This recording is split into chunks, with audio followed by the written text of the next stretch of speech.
ओम नमो भगवते वासुदेवाय। आप सभी का हमारे YouTube चैनल पर हार्दिक स्वागत है। आज सुने पौष शुक्ल एकादशी व्रत की पौराणिक कथाएं। एकादशी की कथा सुनने मात्र से 1000 वाजपेय यज्ञ का फल मिलता है, इसलिए कथा को आप पूरा सुने। तो आइए सबसे पहले शुरू करते हैं प्रथम पूज्य गणेश जी की पौराणिक कथा। गणेश जी को प्रथम देव माना गया है। शुभ कार्य करने से पहले भगवान गणेश जी का ध्यान किया जाता है। माना जाता है कि किसी भी शुभ कार्य करने से पूर्व गणेश जी की वंदना और स्तुति से कार्य में आने वाले विघ्न समाप्त हो जाते हैं। इसीलिए भगवान जी को विघ्नहर्ता भी कहा जाता है। भगवान गणेश जी ने ही महाभारत काव्य अपने हाथों से लिखा था। पौराणिक कथा के अनुसार विद्या के साथ साथ भगवान गणेश को लेखन कार्य का भी अधिपति माना गया है। गणेश जी को सभी देवी देवताओं में सबसे अधिक धैर्यवान माना गया है। उनका चित्त स्थिर और शांत बताया गया है। कैसी भी परिस्थिति हो, वे अपना धैर्य नहीं खोते हैं। शांत भाव से अपने कार्य को करते रहते हैं। इसी कारण उनकी लेखन की शक्ति भी अद्वितीय मानी गई है। महर्षि वेदव्यास भगवान गणेश के इस खूबी के चलते अति प्रभावित थे। जब महर्षि वेदव्यास ने महाभारत की रचना करने का मन बनाया तो उन्हें महाभारत जैसे महाकाव्य के लिए एक ऐसे लेखक की तलाश थी जो उनके कथन और विचारों को बिना बाधित किए लेखन कार्य करता रहे, क्योंकि बाधाएं आने पर विचारों की सतत प्रक्रिया प्रभावित हो सकती थी। महर्षि वेदव्यास ने सभी देवी देवताओं की क्षमताओं का अध्ययन किया, लेकिन वे संतुष्ट नहीं हुए। तब उन्हें भगवान गणेश जी का ध्यान आया। महर्षि वेदव्यास ने गणेश जी से संपर्क किया और महाकाव्य लिखने का आग्रह किया। भगवान गणेश जी ने वेदव्यास जी के आग्रह को स्वीकार कर लिया, लेकिन एक शर्त उनके सम्मुख रख दी। शर्त के अनुसार काव्य का आरंभ करने के बाद एक भी क्षण कथा कहते हुए रुकना नहीं है, क्योंकि ऐसा होने पर गणेश जी ने कहा कि वे वहीं लेखन कार्य को रोक देंगे।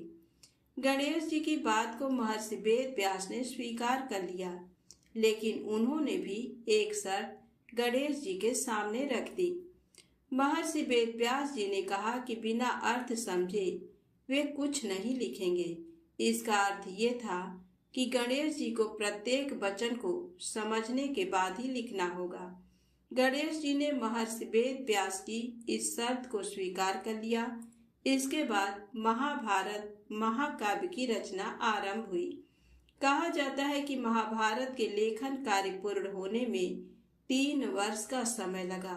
इन 3 वर्षों में गणेश जी ने एक बार भी महर्षि वेदव्यास जी को एक पल के लिए भी नहीं रोका।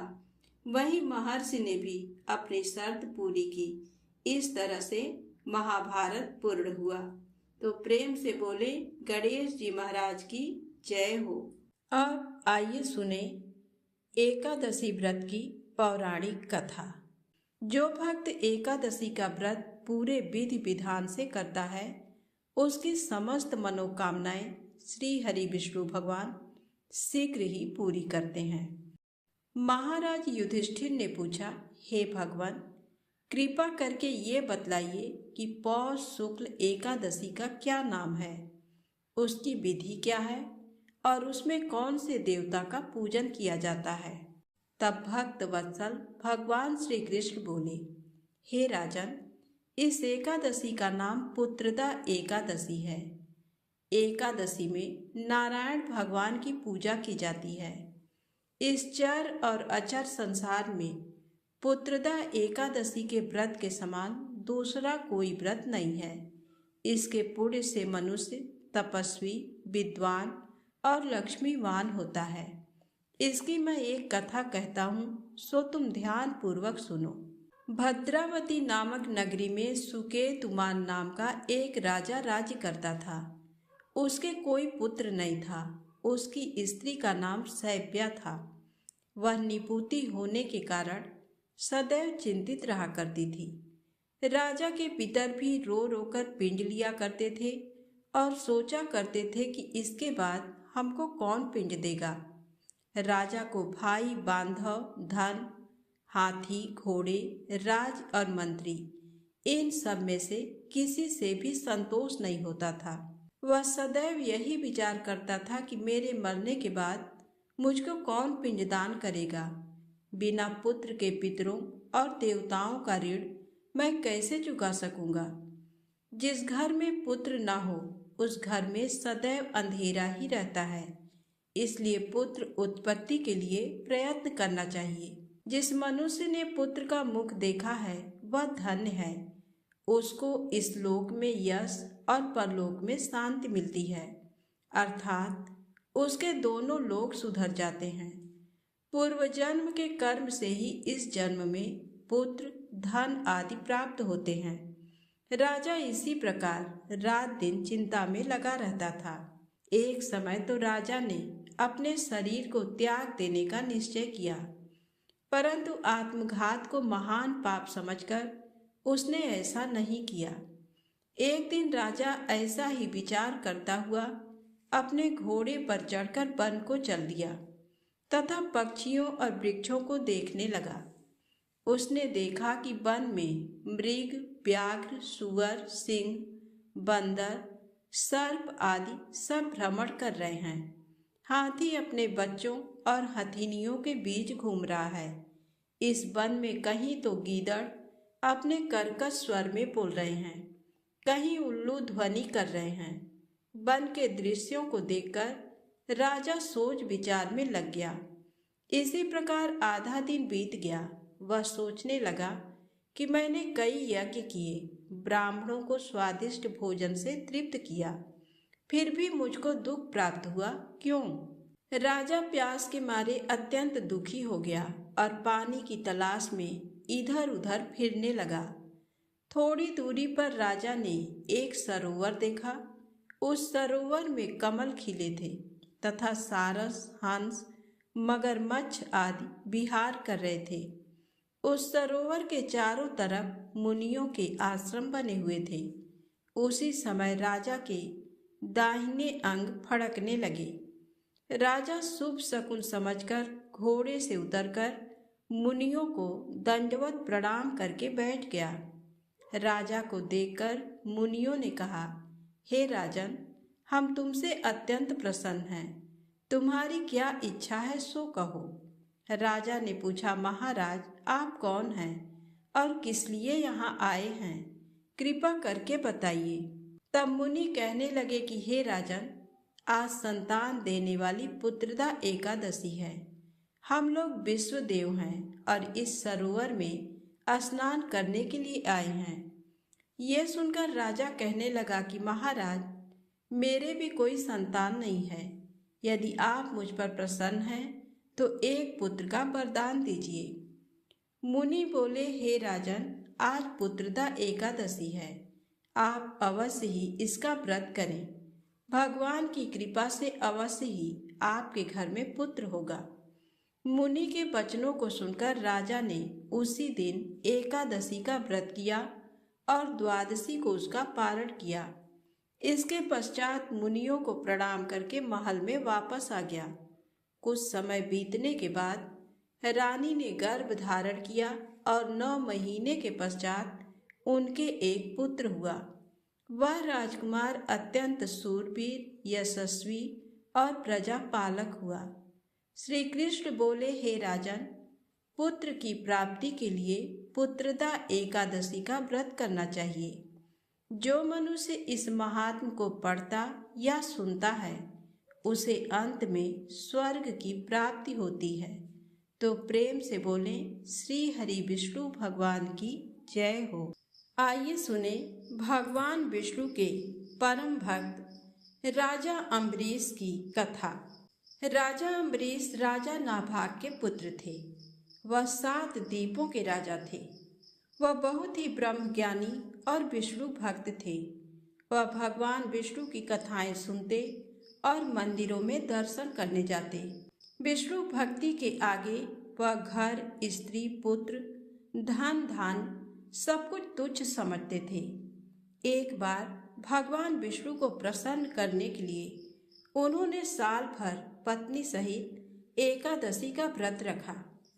कार्तिक मास में व्रत जब समाप्त हुआ तो उन्होंने 3 दिनों तक उपवास किया, विष्णु भगवान का पूजन किया, ब्राह्मणों को 60,000 गौओं का दान दिया, संत महात्माओं को दान दिया और उन्हें भोजन करवाकर संतुष्ट किया। राजा अम्बरीश जब ब्राह्मणों को भोजन करवाने के पश्चात पारण करने जा ही रहे थे तो उसी समय दुर्वासा ऋषि अतिथि के रूप में वहां आ गए। राजा अम्बरीश ने दुर्वासा ऋषि का पूजन और स्वागत किया और उन्हें भोजन के लिए विनती की। दुर्वासा ऋषि कहने लगे कि मैं पहले यमुना नदी में स्नान करूंगा, उसके पश्चात भोजन करूंगा। ऐसा कहकर दुर्वासा ऋषि स्नान करने चले गए। उधर द्वादशी केवल कुछ मुहूर्त ही रह गई थी, जिस मुहूर्त में पारण करना आवश्यक था, नहीं तो राजा का व्रत निष्फल हो जाता। राजा अम्बरीश दुविधा में पड़ गए क्योंकि दुर्वासा ऋषि अभी वापस नहीं आए थे। अगर अतिथि ब्राह्मण को भोजन करवाए बिना पारण करते तो पाप के भागीदार बनते, लेकिन पारण किए बिना द्वादशी व्यतीत हो जाने पर पारण का महत्व समाप्त हो जाता। ऋषियों ने कहा कि महाराज, आप केवल जल से पारण कर लें, इससे आपका व्रत भी व्यर्थ नहीं होगा और कोई दोष भी नहीं लगेगा, क्योंकि जल को भोजन और अभोजन दोनों रूपों में माना जाता है। ऋषियों के परामर्श पर राजा अम्बरीश जलपान कर दुर्वासा ऋषि की प्रतीक्षा करने लगे। यमुना से लौटने पर दुर्वासा ऋषि अपनी तप शक्ति से जान गए कि राजा अम्बरीश ने जल पी लिया। राजा अम्बरीश पर क्रोधित होते हुए दुर्वासा ऋषि कहने लगे कि तुमने धर्म का उल्लंघन किया है। राजन, तू लक्ष्मी और धन वैभव में अंधा हो गया है। तुमने मुझे भोजन का निमंत्रण दिया और घर आए अतिथि को भोजन कराए बिना स्वयं भोजन कर लिया। इस कुकर्म का फल तुझे जरूर भोगना पड़ेगा। दुर्वासा ऋषि ने अपने जटा को उखाड़कर उसे कालाग्नि के समान कृत्या को बनाया, जो राजा की ओर दौड़ी। राजा अपने स्थान से तिल भर भी नहीं हटे। उसी क्षण भगवान विष्णु ने अपने भक्त की रक्षा के लिए अपना सुदर्शन चक्र भेजा, जिसने कृत्या को उसी क्षण जला दिया और सुदर्शन चक्र फिर दुर्वासा ऋषि की ओर मुड़ गया। दुर्वासा ऋषि जान बचाने के लिए भागे, लेकिन जहां भी दुर्वासा ऋषि जाते चक्र उनका पीछा करता रहा। ब्रह्मा जी की शरण में गए तो ब्रह्मा जी कहने लगे कि विष्णु जी के तेज से मैं आपको नहीं बचा सकता। भगवान शिव के पास गए तो भगवान शिव कहने लगे कि विष्णु जी के चक्र से तुम्हें बचाना मेरे बस में नहीं है, तुम भगवान विष्णु के ही शरण में जाओ। दुर्वासा ऋषि बैकुंठ धाम में गए। भगवान विष्णु के चरणों में वंदना कर कहने लगे कि साधुओं पर कृपा करने वाले प्रभु, मुझ अपराधी की रक्षा करें। मैंने आपके प्रिय भक्त को कष्ट पहुंचाया है, इसके लिए मुझे क्षमा करें। भगवान मेरी रक्षा करें। भगवान विष्णु कहने लगे, तुमने वास्तविकता जानते हुए भी मेरे भक्त को कष्ट पहुंचाया है। मेरे भक्त मुझे बहुत प्रिय हैं। तुम्हारी रक्षा का एक ही उपाय है, तुम राजा अम्बरीश से क्षमा मांगो। यदि वह तुम्हें क्षमा कर दे तो समझो तुम्हारी रक्षा हो गई। वह बहुत दयालु हैं और धार्मिक राजा हैं, वह तुम्हें जरूर क्षमा कर देंगे। दुर्वासा ऋषि राजा अम्बरीश के पास पहुंचकर उनसे क्षमा मांगने लगे। आपके अपमान के कारण भगवान विष्णु का सुदर्शन चक्र मुझे जला रहा है। राजा अम्बरीश जी के पैरों में दुर्वासा जी गिर गए। उन्हें दुख में देखकर राजा अम्बरीश को बहुत दुख हुआ। भगवान विष्णु के सुदर्शन चक्र को शांत करने के लिए राजा अम्बरीश ने स्तुति की। स्तुति सुनकर सुदर्शन चक्र शांत हो गए और वापस लौट गए। दुर्वासा ऋषि भी सुदर्शन चक्र के ताप से मुक्त होकर सुखी हो गए। दुर्वासा ऋषि ने राजा को आशीर्वाद दिया और कहने लगे, आप धर्मात्मा और दयालु हैं। आपने मेरी दुष्टता को भुलाकर मेरी रक्षा की। दुर्वासा ऋषि को सुदर्शन चक्र के भय से मुक्ति में 1 वर्ष व्यतीत हो गया, लेकिन राजा अम्बरीश दुर्वासा ऋषि की प्रतीक्षा में 1 वर्ष तक केवल जल ही पीकर रहे। सुदर्शन चक्र से मुक्ति के पश्चात उन्होंने दुर्वासा ऋषि को भोजन करवाकर तृप्त किया और दुर्वासा ऋषि की आज्ञा के बाद उन्होंने फिर भोजन किया। उसके पश्चात दुर्वासा ऋषि अपने लोक चले गए। राजा भक्ति के साथ राज्य करने लगे। राजा अम्बरीश के इस प्रसंग को सुनने पढ़ने से भगवान विष्णु की कृपा प्राप्त होती है।